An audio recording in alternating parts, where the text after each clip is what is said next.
वृंदावन में यमुना किनारे बंसीवट क्षेत्र में है गोपेश्वर महादेव मंदिर। यह मंदिर 5000 वर्ष पुराना है। यहाँ भगवान महादेव पार्वती गणेश नंदीश्वर के साथ विराजमान हैं। स्थापना श्री कृष्ण के प्रपौत्र वज्रनाभ ने सांडिल्य ऋषि के सहयोग से वृंदावन में गोपेश्वर महादेव मंदिर की फिर से स्थापना कराई। समूचे विश्व में यही एकमात्र मंदिर है जहाँ विराजे शिवलिंग का श्रृंगार एक नारी की तरह होता है। भगवान शिव का गोपी रूप धारण करना क्यों हुआ?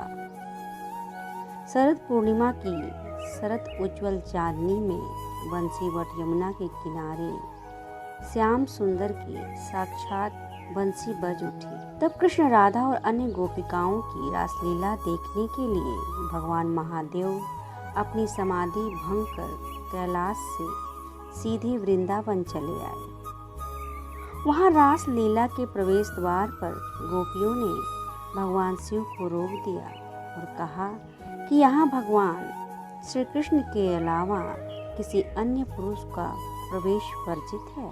इस पर शंकर ने गोपियों को ही कुछ उपाय बताने के लिए कहा।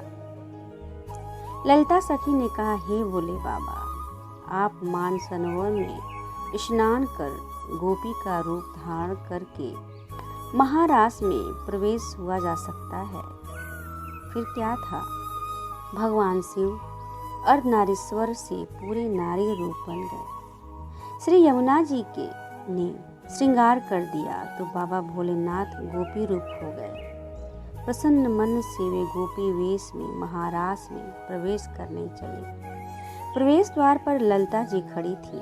गोपी रूपधारी शिव के कानों में युगल मंत्र का उपदेश दिया, क्योंकि ललिता सखी के आदेश के बिना कोई रास में प्रवेश नहीं कर सकता था। महादेव गोपी रूप धारण कर लीला में प्रवेश कर गए। श्री शिव जी मोहनी वेश में मोहन की रास स्थली में गोपियों के मंडल में मिलकर अतृप्त नेत्रों से विश्व मोहन की रूप माधुरी का पान करने लगे। मोहन ने ऐसी मोहनी बंसी बजाई कि सुधि बुद्धि भूल गए भोलेनाथ। नटवर वेशधारी श्री रास बिहारी राजेश्वरी रसमयी श्री राधा जी एवं गोपियों को नृत्य एवं रास करते हुए देख नटराज भोलेनाथ भी स्वयं ताता थैया कर उठे और उनके सिर से साड़ी सरक गई। भगवान कृष्ण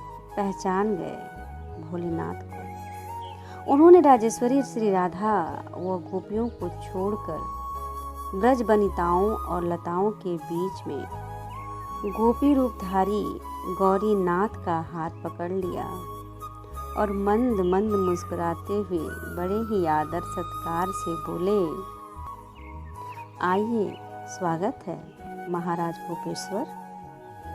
श्री राधा आदि गोपेश्वर महादेव की मोहिनी गोपी रूप को देखकर आश्चर्य में पड़ गई। तब श्री कृष्ण ने कहा, राधे, यह कोई गोपी नहीं है, ये तो साक्षात भगवान शंकर हैं।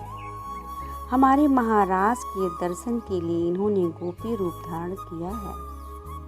तब श्री राधा कृष्ण ने हंसते हुए शिव जी से पूछा, भगवान, आपने यह गोपी वेश क्यों बनाया? भगवान शंकर बोले, प्रभु, आपकी यह दिव्य रास लीला प्रेम लीला महारास देखने के लिए गोपी रूप धारण किया है। इस पर प्रसन्न होकर श्री राधा जी ने श्री महादेव जी से वर मांगने को कहा तो श्री शिव जी ने यह वर मांगा, हम चाहते हैं कि यहाँ आप दोनों के चरण कमलों में सदा ही हमारा वास हो। आप दोनों के चरण कमलों के बिना हम कहीं अन्यत्र वास करना नहीं चाहते हैं। इस पर श्री कृष्ण ने तथास्तु कहकर यमुना के निकट बंसी तट के सम्मुख भगवान शंकर को श्री गोपेश्वर महादेव के रूप में विराजित कर दिया। साथ ही उनसे यह कहा कि किसी भी व्यक्ति की ब्रज वृंदावन यात्रा तभी पूर्ण होगी जब वो गोपेश्वर महादेव के दर्शन कर लेगा। यह प्रतिदिन शिवलिंग की जल, दूध, दही, पंचामृत से रुद्राभिषेक और पूजा अर्चना होती है। संध्या काल में नित्य शिवलिंग का गोपी रूप में श्रृंगार होता है। इस मंदिर में पार्वती, गणेश और नंदी आदि गर्भ मंदिर के बाहर विराजमान हैं। सामान्यतः भगवान शिव के 2 रूपों का दर्शन होता है। दिगंबर और बागंबर वेश में यहाँ लहंगा, ओढ़नी, ब्लाउज, नथ, कर्णफूल, टीका आदि पहनकर और काजल, बिंदी, लाली आदि लगाए गोपेश्वर महादेव के दर्शन होते हैं। इस वेश में भगवान शिव की छवि अत्यंत ही मनमोहक लगती है।